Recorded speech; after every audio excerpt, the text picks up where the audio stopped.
just a flesh wound. The Black Knight. Written by Rezlon the Lizardman. Read by no one and nobody. A thick fog rolled across the forest floor of the Everfree, bathing the ground in a blanket of invisibility. The creatures which inhabited the dark forest were in hiding as it was daytime, though the forest's thick canopy overhead barred any sunlight from shining through. All around was a deathly silence that was more eerie than any echoing scream one could hear sounding through Ghastly Gorge on a moonlit night, when the ghosts of lost travelers relived their final moments of life for all eternity. The silence permeated the forest air, not one shred of sound escaping through.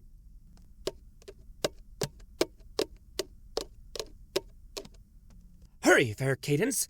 Princess Twilight Sparkle waits at Everfree Castle, and we mustn't be late for her housewarming party. I know. Keep your horseshoes on. We apologize for the fault in historical accuracy. The author responsible has been sacked. At least I'm wearing some. Unlike a certain princess of love. I mean, for goodness sakes, Cadence, that incessant clopping is grating my hearing. Y'all want to see clopping? Well, how about I take you back to my place and show you how a real American... We apologize for the lack of professionalism. The author responsible has also been sacked. Good riddance to... Hey! Get away from that thing! What's wrong with clopping, huh? There's nothing inherently wrong with clopping. Ponies do it all the time. That's what she's... Enough of that. We're supposed to be transcribing the story exactly as it unfolds for the readers. Says who? Says them. Who's them? The hands that feed us.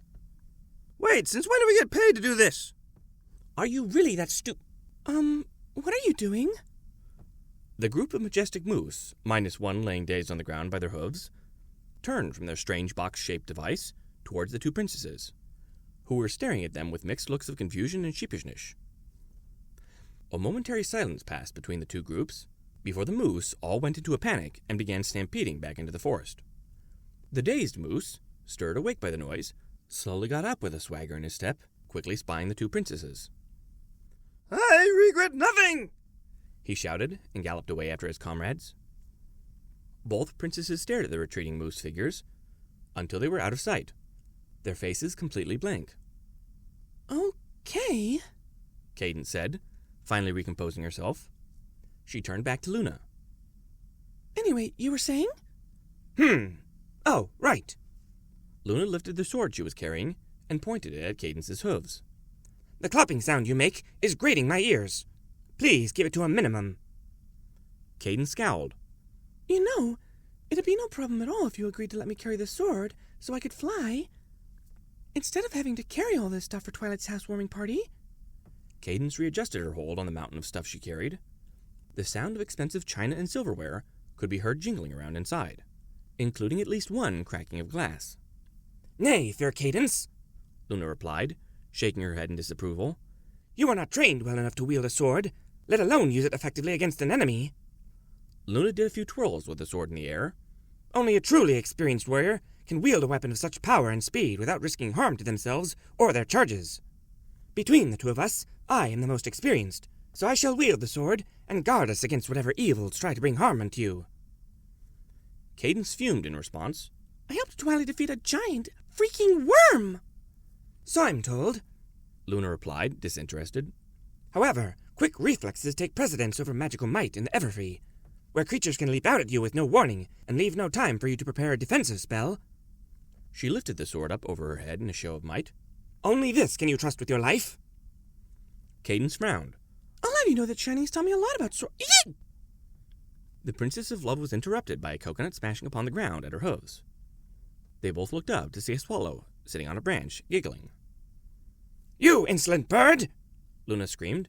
What makes you think you can just drop a coconut down upon a couple of passing princesses such as us?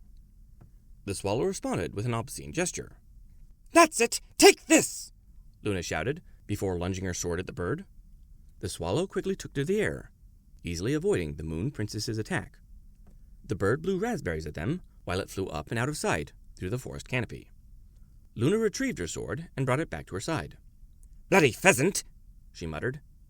She stood glaring at the spot where the bird disappeared, before turning her gaze back to Cadence, who had unclipped her pack and was holding out her hoof with a deadpan expression. Luna frowned. What? Give me the sword. Cadence said, her tone one of finality. What? Why? You couldn't even strike down a measly Stirpian swallow. I know for a fact that... Zebrakin. Cadence tilted her head in confusion. Pardon? That was a zebrakin swallow. Stirpian swallows cannot lift a 1-pound coconut for even a second, much less carry it halfway around the world from the tropics. Zebrakin swallows, however, are strong enough. Luna smiled. Did you know that Stirpian swallows are Just give me the sword! Luna smiled mischievously. You have to catch me first. She then took off down the path, while laughing uproariously. Luna! Cadence shouted, her face bearing a look of both annoyance and frustration. She used her magic to lift the pack back onto her back again, and followed after the Moon Princess. Catch me if you can, Luna called from up ahead. Cadence growled, and picked up her pace from a gait to a gallop, the weight of the pack slowing her down significantly. But she was still able to run fast enough to make the trees look like blurs as she passed by them. She passed around a couple of bends before spotting Luna standing in front of a tree, back turned to her, looking around it into the adjacent clearing. Cadence closed the distance between them and pulled up next to Luna. I would have thought you were... Once again, the Love Princess was cut off, this time by Luna throwing a hoof over her mouth. Quiet, fair Cadence, for trouble is upon us. She removed her hoof and pointed it into the clearing. Cadence followed its direction and saw a most perplexing sight. Standing in the clearing was a tall bipedal creature holding a sword of its own, the tip stuck in the dirt as it held onto the grip with its 5-digit hands. It was donned in a cylindrical metal helmet with rivets lining the edges, and war garb consisting entirely of black clothing, the only exception being the red boar's head on its shirt. The creature stood stock still, not moving whatsoever, and giving no indication it was aware of the prince's presence. Cadence and Luna looked at one another with equally confused expressions upon realizing what the creature was. What's a human doing here in the Everfree Forest? Cadence asked. I'm not sure, Luna replied. She looked back to the bipedal knight, who remained unmoving. A more important question would be why one is even around, period. After all, humans exist only in fiction. Indeed they do. Cadence agreed. Perhaps someone is playing a joke on us. Perhaps, Luna mused. Let's wait and see if it should do anything. Okay, Cadence replied, nodding. The two mares spent the next few minutes staring at the human, waiting to see if it would do anything. Eventually, and with not a single movement from the non-existential creature, they both gave up. I tire of waiting, Luna groaned. She lifted the sword to her side. Time for Plan B, as it is called. Yeah, I don't think so. Cadence replied, and clutched the sword in her own magic. Let me take care of this. Luna turned to the Love Princess with a frown. Nay, fair Cadence, leave this to me. For the last time, Luna, I'm perfectly capable of holding my own against anything that wishes me harm. This is not about whether you can or cannot hold your own, Cadence. I am your escort, so it is my duty to see that you remain unharmed. Cadence opened her mouth to argue, but couldn't think of anything to say, so she closed it. She tried again and failed to say anything a second time.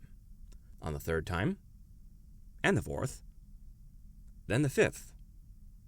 The sixth time, she was about to say something regarding why she kept losing her thoughts, before she lost that thought as well. She finally managed to speak on the seventh try. Fine, but I'm telling you that I could handle it myself. Luna smiled coyly.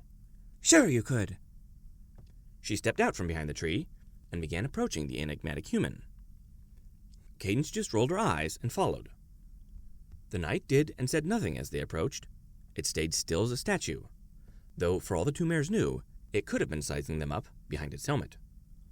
Luna kept a serene smile all the while she walked, while Cadence was visibly very agitated, both at the human and Luna's underestimation of her stature. Luna stopped just a sword's length away from the human, with Cadence stopping right behind her. You are quite a sight to behold, creature of fiction, she said, trying to come off as pleasant-sounding as possible. The human said nothing in response, nor did it move in the slightest. Luna felt unnerved by its unresponsiveness, but she didn't let it show on her face. She decided to make introductions. I am Princess Luna of Equestria, she said, pointing to herself. She then pointed to the red-faced pink alicorn behind her. And this is Princess Cadence of the Crystal Empire in the Frozen North. We are traversing this vile forest so that we may join Princess Twilight Sparkle at Everfree Castle for her celebration of inheriting it from me and my sister, Princess Celestia. The human gave no response still. A bead of sweat trickled down Luna's face, as her fear of uncertainty surrounding it heightened.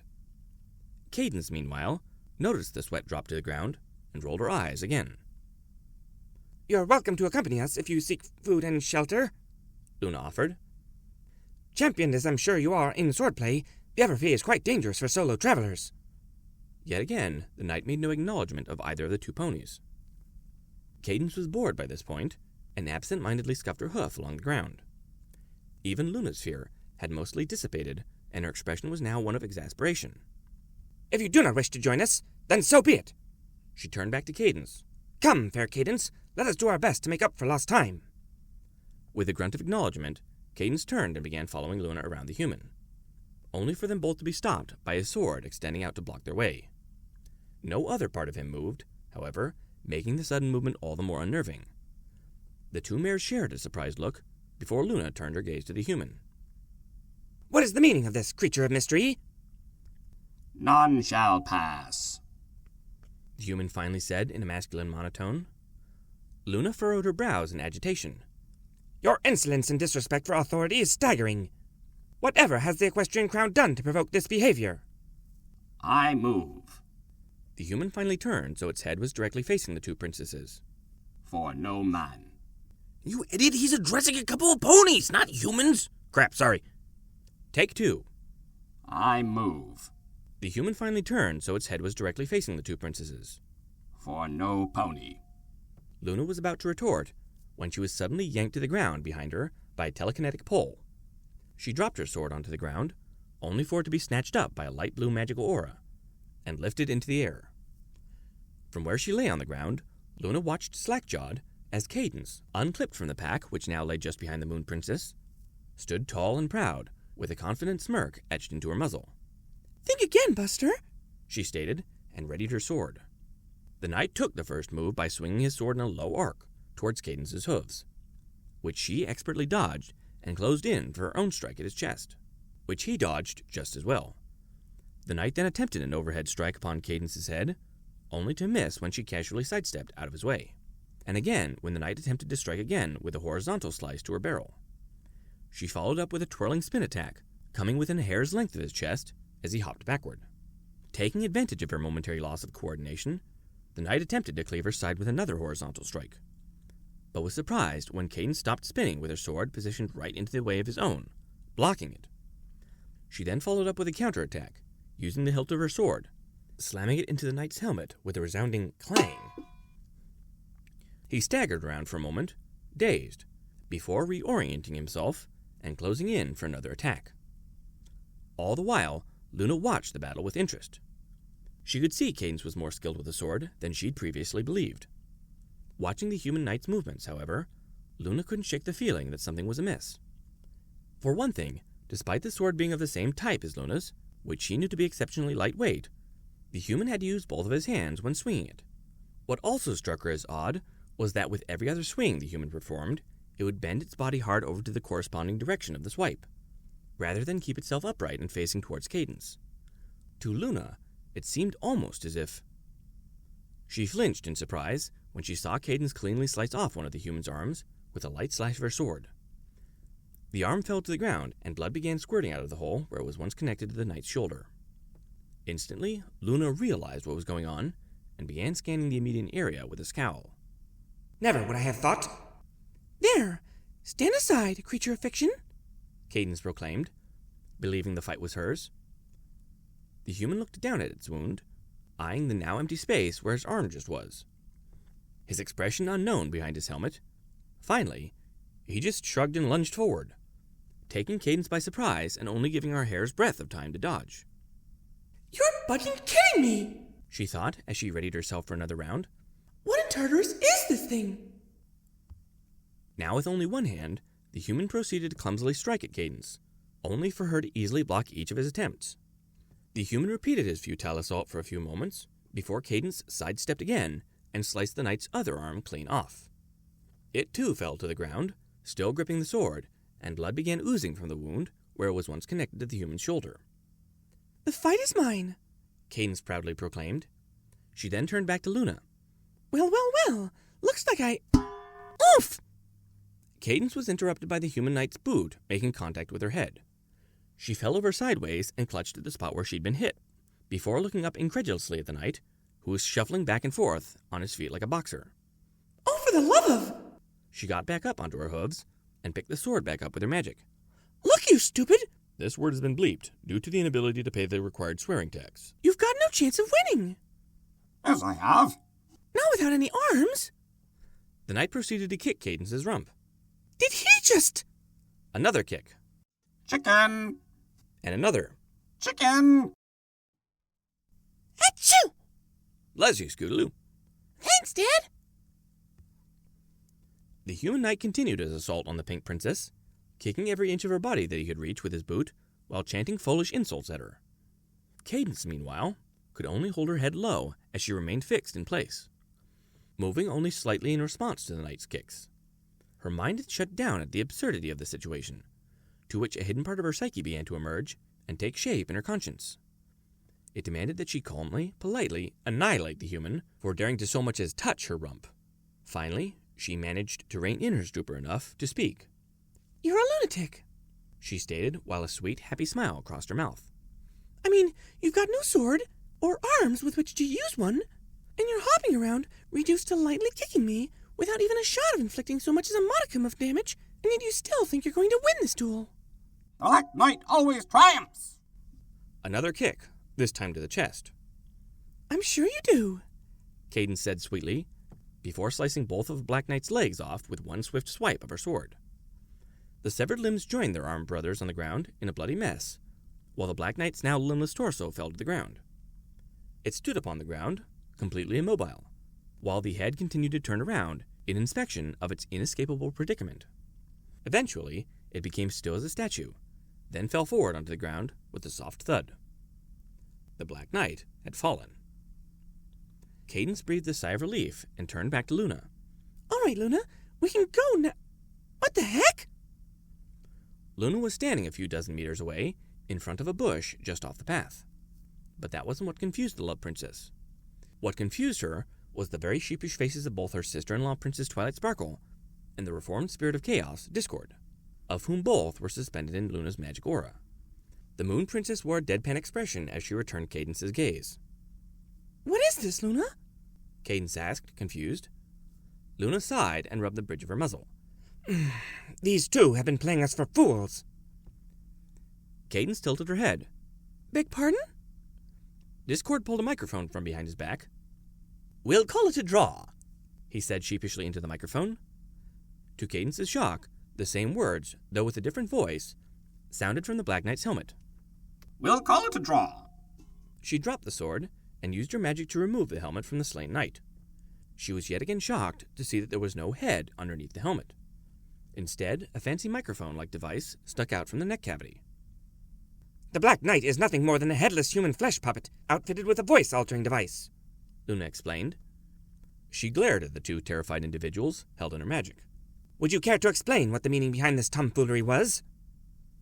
Twilight and Discord looked at each other for a moment, then immediately pointed at the other. It was their idea!